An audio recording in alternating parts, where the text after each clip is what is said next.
He is going to hold a meeting with IPFT and we are going to convince them that both seats will be contested by Bharatiya Janata Party and we will seek their support, and I am quite confident that they will support us. You are quite confident of yes. both the seats? Both the seats. And you personally also, because you are the man who has been with them in all the crisis period. I was with them, I am with them, I will be with them, and I believe that they have faith in me, they have faith in our Honorable Chief Minister and Deputy Chief Minister, they have faith in Narendra Modi ji and Amit Bhai Shah. So this alliance will complete 5 years of government, and after that also.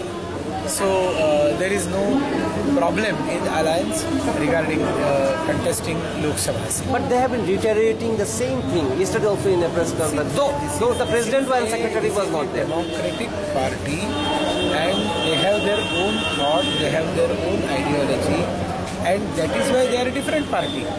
If the ideology and everything was same, then there should be no other party.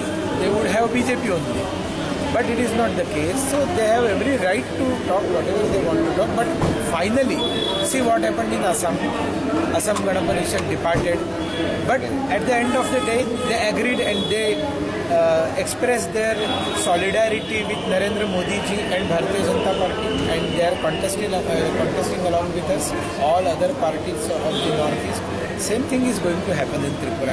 And on Congress and CPM, there is an alliance in West Bengal also. Here also there is an appeal from each other's part that there should be alliance to not divide the NTBJP. How do you see it?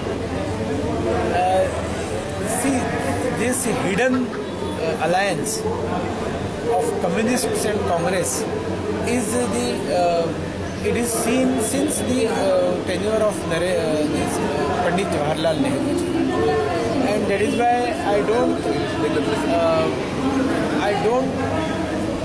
won't be surprised if there is hidden alliance here also, and that is not going to work anymore.